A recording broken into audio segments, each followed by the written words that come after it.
Medieval Europe का third order थे peasants, जिसमें फ्री और अनफ्री दोनों शामिल थे और वे ही थे सोसाइटी की economic backbone. So hello everyone, this is Mayank Dubey and you are welcome to फ्यूकी एजुकेशन। सो आज हम लोग बात करने वाले हैं class 11th history chapter 4 the three orders, जिसमें हम देखेंगे द थर्ड ऑर्डर। हमने देख ली, इसके पहले हमने दो ऑर्डर्स देख लिए। सबसे पहले हमने पढ़ा नोबिलिटी, जो थे हमारे सेकंड ऑर्डर। उसके बाद हमने पढ़ा क्लर्जी क्लासेस वे आते हैं हमारे फर्स्ट ऑर्डर में। और अब हम पढ़ेंगे थर्ड ऑर्डर, जिसमें आते हैं हमारे पीजेंट्स। और पीजेंट भी कौन हुआ करते थे? कुछ फ्री हुआ करते थे और कुछ अनफ्री हुआ करते थे। और फिर हम देखेंगे कैसे इंग्लैंड में इसकी शुरुआत होती है। तो जैसा कि हमने देखा, हमारी सोसाइटी में यहाँ पे फ्यूडलिज्म चलने लग रहा है, पूरे यूरोप में फ्यूडलिज्म चल रहा है,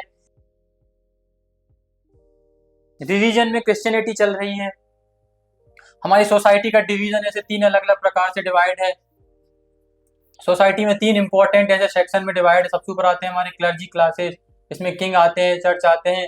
उसके बाद हमारे आते हैं नोबल्स, और इन्हीं नोबल्स के अंदर एक और क्लास देखने को मिलती है, हमको बोलते हैं नाइट्स वगैरह। लेकिन मेन ऑर्डर्स में हम देखेंगे कि हमारे कौन हुआ करते हैं, ये तीन, ये हमारे थ्री ऑर्डर्स हुआ करते हैं। थ्री ऑर्डर्स, क्लर्जी, नोबल्स या नोबिलिटी और पीजेंट्स हमारे थर्ड ऑर्डर। तो हमने क्लर्जी पढ़ लिया कि कैसे क्लर्जी क्लासेस हुआ करती थी सोसाइटी में, चर्च का क्या रोल रहता था। चर्च में मॉन्क्स, प्रीस्ट रह रहे हैं, चर्च के पोप रह रहे हैं, बिशप रह रहे हैं, किंग रह रहा है, किंग कैसे टैक्स कलेक्ट कर रहा है लोगों से। किंग के नीचे वैसाल का फॉर्म नोबल्स काम कर रहे हैं, नोबल्स के वैसाल से कौन, नाइट्स के नीचे पीजेंट्स काम कर रहे हैं, पीजेंट्स इनको टैक्स दे रहे हैं, पीजेंट्स डायरेक्ट टैक्स दे रहे हैं क्लर्जी क्लास को या चर्च को। उसे हम बोलते हैं टेथे, उसे हम बोलते हैं टेथे या टेथे बोलते हैं, है ना। नोबल्स को एक प्रकार से टैक्स दे रहे हैं, नोबल्स जो काम करवा रहा है वो काम भी कर रहे हैं नोबल्स के लिए पीजेंट्स। इस प्रकार से सिस्टम में सोसाइटी में सिस्टम चल रहा था, और इसी सिस्टम को क्या बोलते हैं, फ्यूडलिज्म, सामंतवाद बोलते हैं। थर्ड ऑर्डर पढ़ेंगे हम peasants. So the third order peasants. तो देखो थर्ड ऑर्डर में कौन आते थे, हमारे पीजेंट्स। तो पीजेंट्स भी दो प्रकार से हुआ करते थे, कुछ फ्री थे जो अपनी मर्जी से काम भी कर सकते थे, कुछ अनफ्री भी थे जो बॉन्डेड हुआ करते थे, बंधे हुए थे अपने मास्टर के अंदर, बंधुआ मजदूर जिन्हें बोलते हैं हम, है ना।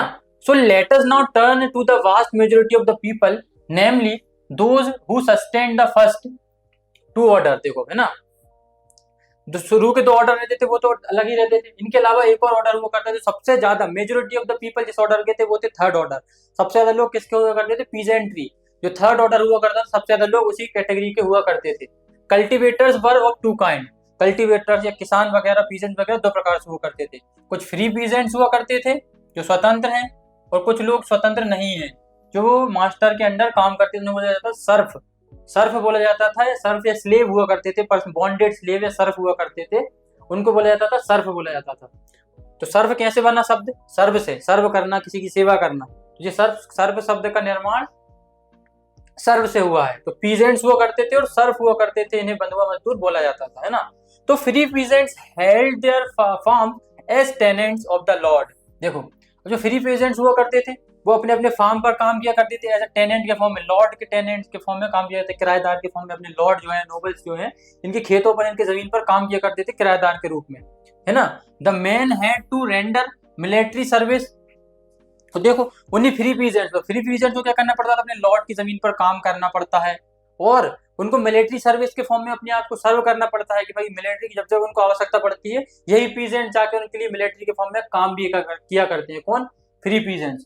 और peasants family had to set aside certain days of the week, usually 3 but often more. तो पीजेंट्स की फैमिली, इन फ्री पीजेंट्स इनकी फैमिली के लोगों को भी कहीं ना कहीं हफ्ते में लगभग 3 दिन तो काम करना है, usually 3 but often more when they would go to the lord's estate work there. जब लॉर्ड के यहाँ काम करने जा रहे हैं, उनके एस्टेट जा रहे हैं, लगभग इनकी फैमिली वाले लोगों को भी वहां पे सर्विस प्रोवाइड करनी पड़ती थी, उनका काम करना पड़ता था उन लोगों के लिए, लगभग हफ्ते में 3 दिन भी, है ना। The output from such labour called labour rent. और उनसे जो आउटपुट मिलता था, मतलब किसी के लिए कोई काम कर दिया, यही फ्री पीजेंट ने उनके लिए काम कर दिया, उसी काम को क्या बोला जाता था, लेबर रेंट।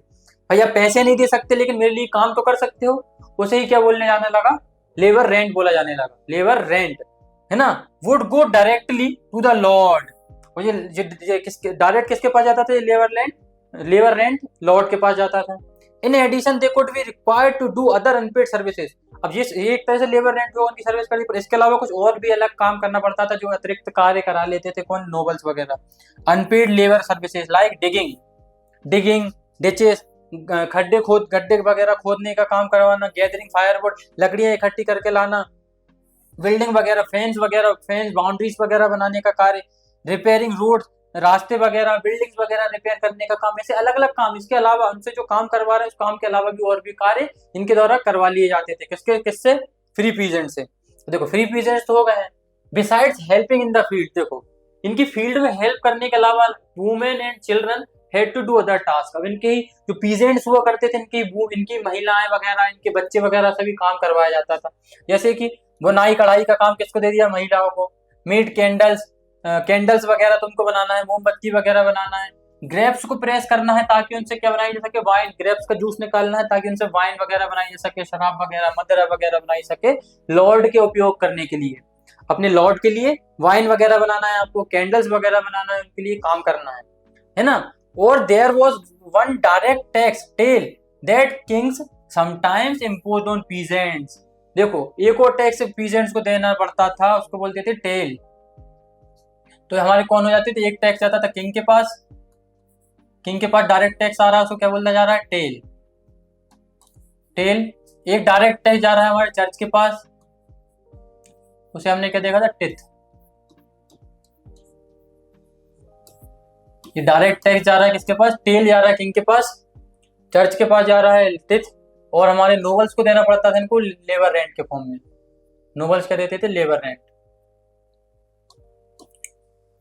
नोबल्स देते थे लेबर रेंट के फॉर्म में। इस प्रकार से देखो पीजेंट्स को कितना सारा टैक्स देना पड़ रहा है, लेबर रेंट के फॉर्म में देना पड़ रहा है, नोबल्स को चर्च को देना पड़ रहा है टिथ के फॉर्म में, टेल के फॉर्म में देना पड़ रहा है, किंग को कितने सारे अलग अलग प्रकार के टैक्स इनको देना पड़ रहा है। किसको? पीजेंट्स को। The clergy and the nobles were exempted. Clergy और नोबल से ये टैक्स नहीं लिया जाता था, टेल टैक्स किंग के द्वारा नहीं लिया जाता था। किससे? क्लर्जी और नोबल क्लासेस से। इसके अलावा जितने भी पीजेंट्स है सबको देना कंपलसरी है। क्या? टेल देना है चर्च को टिथ, चर्च को देना है टिथ, किंग को देना है टेल डायरेक्ट टैक्स, और एक टैक्स देना नोबल्स को, वो है लेबर रेंट के फॉर्म में।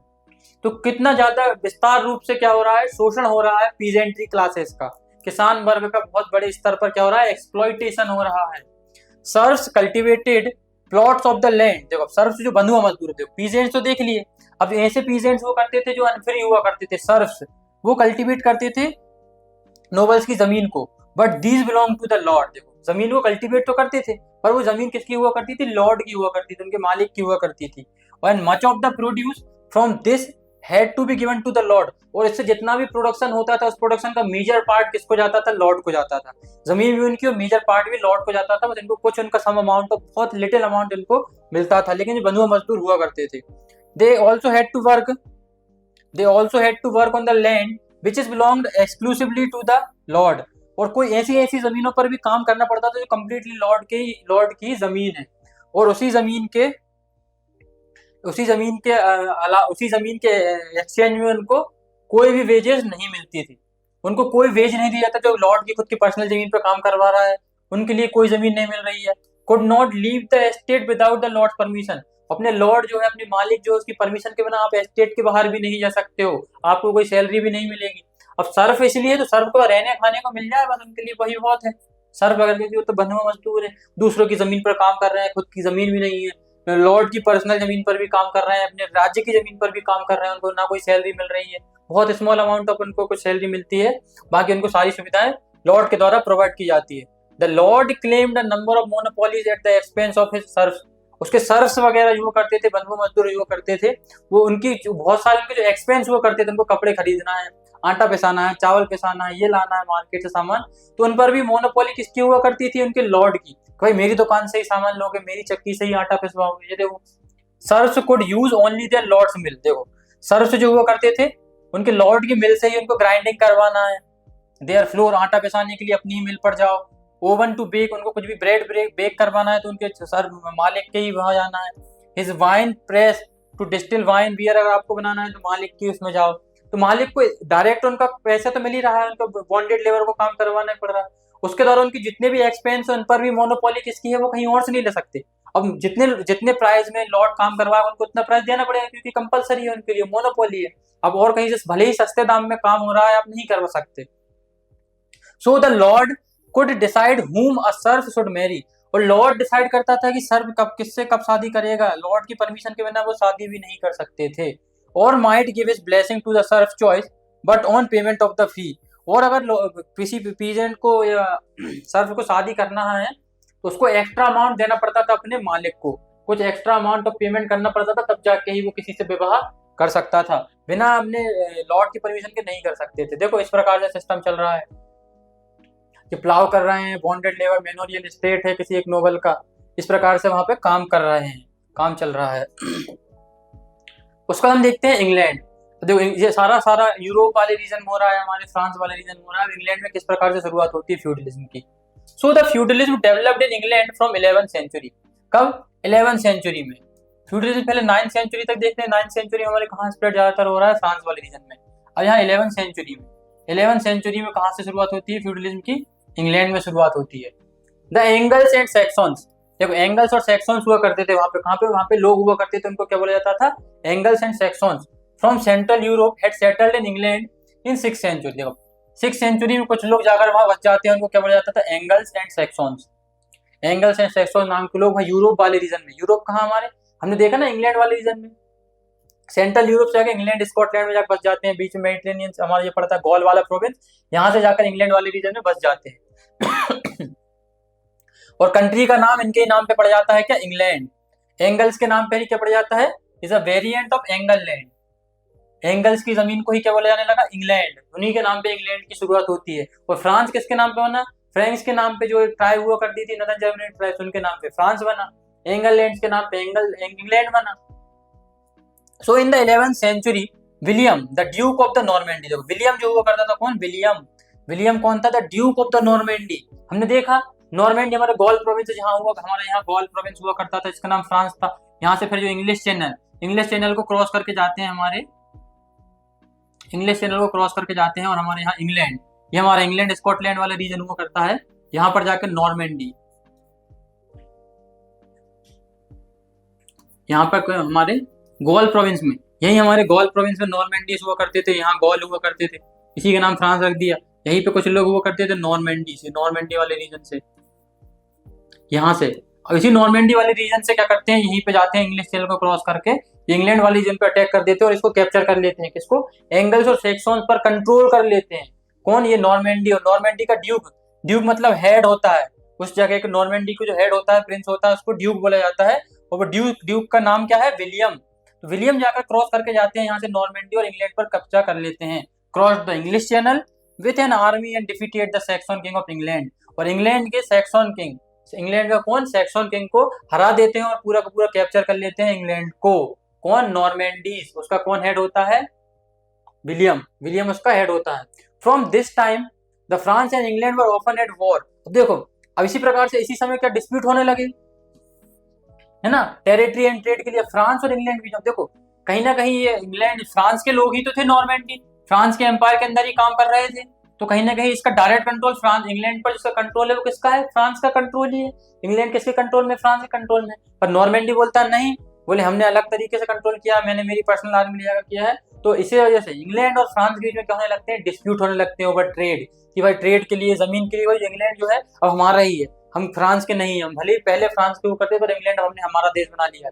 तो इंग्लैंड और फ्रांस के बीच में अब क्या होने लगते हैं? डिस्प्यूट्स होने लगते हैं, कन्फ्लिक्ट होने लगते हैं टेरिटरी और ट्रेड के लिए।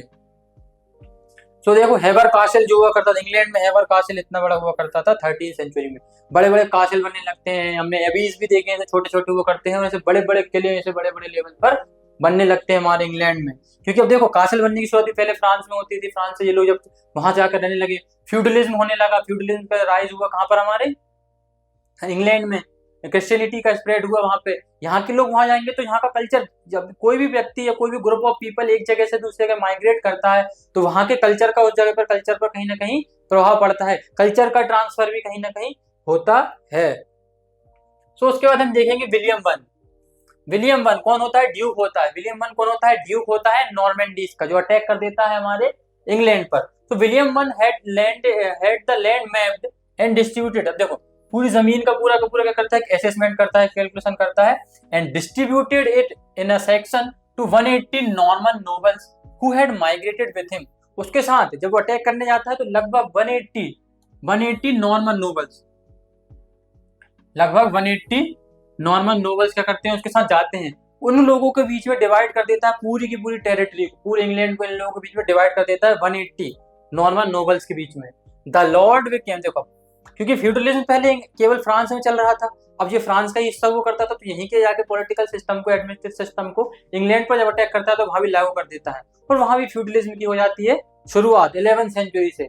180 नोबल्स के बीच में पूरी टेरिटरी को डिवाइड कर देता है हमारा विलियम वन, और वहां का एम्परर कौन बन जाता है, विलियम वन। ये हमारे फ्यूडल किसान लोग वहां पे फ्रैंक्स, वो हमने सॉरी क्या एंगल्स और सैक्सोन से लोग हुआ करते थे वहां पर, वो लोग पीजेंट्री वर्ग में आ जाएंगे, इन लोगों पर काम चलेगा, अब इनका फ्यूडलिज्म की शुरुआत हो गई है ना। The lord became the chief, अब द लॉर्ड हुआ करते थे वो चीफ बन जाते, chief tenants of the king. Normal nobles हुआ करते थे किंग के नीचे काम करने लगे, and were expected to give him military help. Same उसी प्रकार से चल रहा है जैसे फ्यूडलिज्म में हमने पढ़ा, ये मिलिट्री हेल्प भी करेंगे, टैक्स भी कलेक्ट करेंगे, इनके नीचे काम करेंगे किंग के नीचे। They were oblige to supply certain number of knights to the king. Knights मतलब वही आर्मी, नोबल्स क्या करेंगे, आर्मी प्रोवाइड करेंगे, यही नॉर्मल नोबल्स क्या करेंगे, किंग को आर्मी प्रोवाइड करेंगे। किंग जो है, एम्परर जो है, उसको आर्मी प्रोवाइड करेंगे, यही नाइट्स नोबल्स के द्वारा। They soon began to gift some of their own land to knights. अब देखो नोबल्स क्या करते थे, नोबल्स भी अपनी अपनी जमीनें देने लगे, किसको, नाइट्स को, who would serve them just as they in turn of serve the king. देखो अब जैसे किंग के नीचे कौन सर्व कर रहा है, नोबल, नोबल के नीचे कौन सर्व कर रहा है, नाइट। तो जब किंग नोबल को जमीन दे रहा है तो नोबल भी अपनी कुछ ना कुछ जमीन का हिस्सा देता है, किसको, नाइट्स को। उस जमीन को क्या बोलते हैं, फीफ। उस जमीन को क्या बोलते हैं, फीफ। हमने देखा था इसके पहले, फीफ बोलते हैं उसको। उस जमीन को क्या बोलते हैं, फीफ बोला जाता है, जो नाइट्स को दी जाती है। And they could not however use their night for private warfare which was forbidden in England, है ना। अब देखो जो उनके नाइट्स हुआ करते थे, उनको अपने जो नोबल्स हुआ करते थे, नाइट्स को अपने प्राइवेट वॉरफेयर के लिए यूज नहीं करते थे भाई, अपनी प्राइवेट आर्मी, प्राइवेट नहीं आर्मी, वो आर्मी को आप जब यूज कर सकते हो जब किंग को आवश्यकता पड़ रही हो आपकी आर्मी की। आप पर्सनल यूज के लिए, प्राइवेट यूज के लिए आर्मी का उपयोग नहीं कर सकते, है ना। Anglo Saxon people became tenants of various level of the land holders. अब वही हुआ जो वहां पे पहले से लोग रह रहे हैं, जिन लोगों को कैप्चर कर लिया, एंग्लो सैक्सन लोगों को वहां पे कैप्चर कर लिया, वो लोग अब क्या बन गए, पीजेंट्री क्लास बन गए, क्योंकि यहाँ से नॉर्मेंडी आके अटैक करते हैं, ये वहाँ का विलियम वन वहाँ का एम्परर बन जाता है, उसके साथ जो 180 नॉर्मल नोबल्स जाते हैं वो फ्यूडल्स बन जाते हैं, नोबलिटी क्लास में जाते हैं, और इसी नोबलिटी क्लास के अंदर जो लोग वहाँ पहले से रह रहे थे, इन लोगों को पीजेंट्री बना दिया जाता है, पीजेंट क्लास में जाते हैं, थर्ड कैटेगरी में काम करते हैं। और इस प्रकार से राइज होता है हमारे इंग्लैंड में भी किसका, फ्यूडलिज्म का राइज होता है। और इस प्रकार से होता है हमारा थर्ड ऑर्डर। 3 ऑर्डर हमारे हो जाते हैं सोसाइटी में, यूरोपियन सोसाइटी में, मिडिल एरा पे।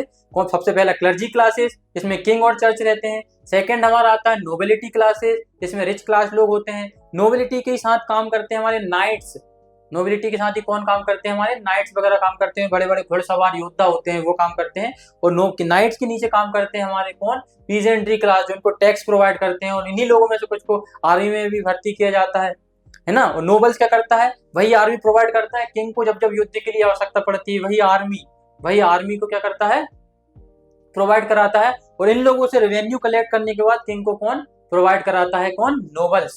इस प्रकार से सिस्टम चल रहा था हमारा फ्यूडलिज्म का। So with this we have completed our session. तो इंग्लैंड में पीजेंट ने फ्यूडल सिस्टम को अपनी मेहनत और स्ट्रगल से बनाए रखा, और इसी का प्रभाव धीरे धीरे समाज पर और राजनीति पर भी पड़ा। Thank you very much, and don't forget to like, share and subscribe. Thank you.